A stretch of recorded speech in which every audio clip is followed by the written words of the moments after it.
Good morning, beloveds. I did manage to get up and go to the gym.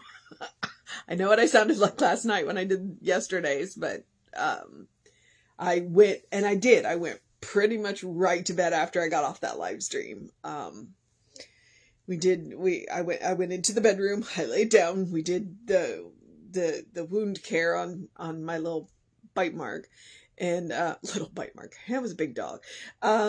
And then I curled up into that bed and went to sleep. And so when the alarm went off at 6 o'clock this morning, I was like, okay, no, I think I can deal with this.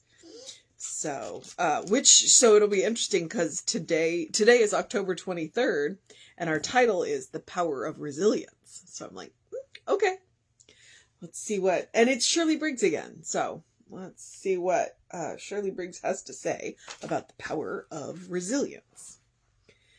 I can do all things through Christ, which strengthens me. And that is Philippians 4:13. The second quote is, life is a blackboard upon which we consciously or unconsciously write those messages which govern us. We hold the chalk and the eraser in our hand. And that is Science of Mind, page 412. How quickly we are able to bounce back from challenges tells a lot about our chances of achieving success in any given endeavor. A fast recovery rate is more likely to result in success. A few evenings ago, I was enjoying a championship figure skating event on television. During one of the programs, a skater was given what appeared to During one performance, a skater was giving what appeared to be a flawless performance. Then the unspeakable happened. She fell. At this level of accomplishment, falling can spell disaster to a skater. Or so I thought. But the remarks of the broadcaster gave me a new perspective on the situation. He said that a favorable evaluation of a skater's performance depended not on it being flawless, but rather upon how quickly the skater is able to dismiss a mistake from her mind, recover her composure, and continue with the program. If we make an error in our pursuit of a goal, we need to release all thoughts of failure and then persist in our efforts. Keeping in mind that most successful achievements consist of a series of forward and backward steps, let us stay focused on whatever we desire to achieve, even during those times when we seem not to be making progress. And then let us remember always that as divine beings, we have available to us everything necessary in order to succeed. I keep my goal in mind. I see successful outcomes. I take one step at a time towards accomplishment. I learn from temporary setbacks, using them as stepping stones. I am a success as long as I keep trying. I know that many times success is failure turned inside out. I work towards success. I think success. I am successful. And that is Shirley Briggs.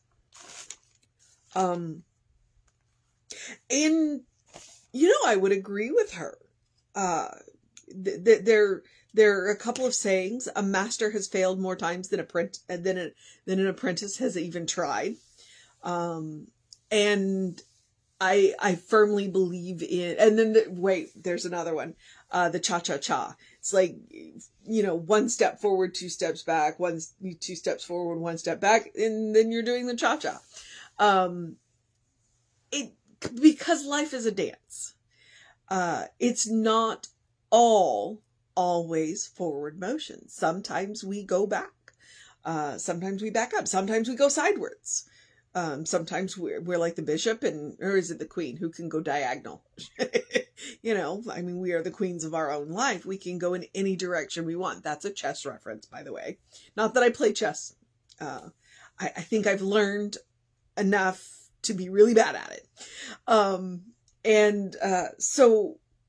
But that's why I really enjoyed the Ernest Holmes quote. It's like, if life is a blackboard, we hold both the chalk and the eraser. So we write on the chalkboard, and then if we find that we've got something that we don't like, we also hold the eraser. so we can erase it. And I like what she said about the figure skater, because it is about, especially in the midst of something, when things happen, it's like when we make a mistake, we got to get up, shake it off, and move on.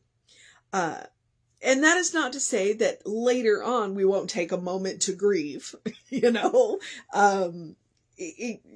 because we need that. We're human.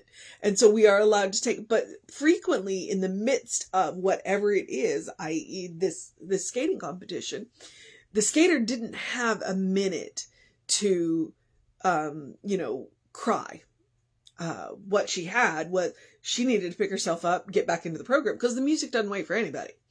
They're not going to pause the music for her to get going again. The music's going to keep going. And so she's got to pick herself up, shake herself off, and get back out there, and catch up with her music.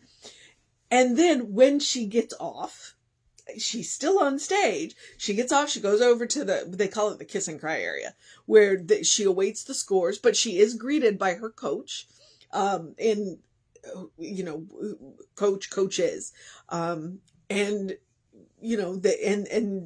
they go over there, and then she goes off stage. And then what happens off stage, that's where she has a moment to break down and to lose her stuff and deal with what happened out there. But they reward you for how quickly you get up. If you go down and you stay down, you've already lost. If you go down and you take a minute, you've set yourself back a little further than you probably would want. But if you go down and you pick yourself back up and you get right back up there and catch up with the music, then you have it. Now, I will go ahead and say there are times that we go down and we need to stay down. Okay? So, that's not every. But if a master has failed more times than an apprentice has tried, failure isn't the problem, because failure isn't failure unless you fail to learn something from it. Frequently, and you can go talk to any of the any science, we actually learn more when things don't work out the way we expect them to. That is what pushes innovation into interesting directions. Like if we got on the train track and the train goes exactly where we think it was, what have we learned? But when we get on the train and the train suddenly takes off this way, it's like, okay, and so that's innovation. And resilience is about being able to follow where the horse runs. I use the train and I'm like, because trains run on tracks. They can only go, but you get on a horse and a horse decides to go this way and you were going, you might end up somewhere interesting. Frequently you end up somewhere interesting. Life often doesn't look exactly like we expect it to. And really, that's a good thing. That's a good thing. When life pops up unexpected things, then it brings new people into our lives. It brings new experiences into our lives. Are they always preferred? No. But it's how we handle that shows, our character. And then again, go back and remind yourself, if life is a blackboard, you hold both the chalk and the eraser. So you are welcome to change it at any time. And that is part of our power. And we forget that. We forget that we have not only do we have the right, the ability and the right to change our lives. If we're not happy with the way it's going, then we can simply erase whatever is not working and write a new path. Sometimes we do need to work with what we've got and move on with that. And sometimes we can just write a whole new chapter. So yeah, the power of resilience. It really is about getting back up. And in most cases, not in all cases, but in most cases, the quicker we do it, the quicker we catch up with our music, the better off we will be.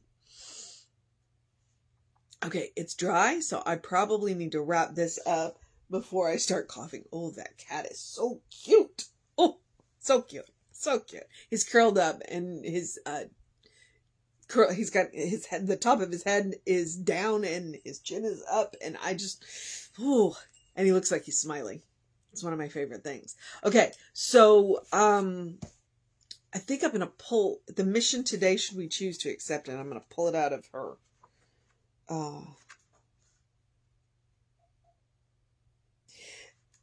I would say the mission today, should we choose to accept it, is to learn from temporary setbacks and use them as stepping stones. And remember, all setbacks are temporary.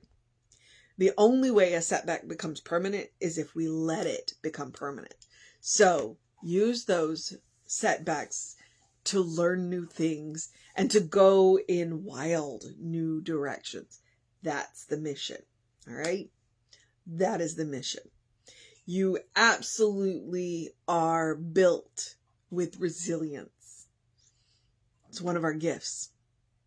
So remember that you hold the chalk and the eraser. Okay, so that's the mission today, should you choose to accept it.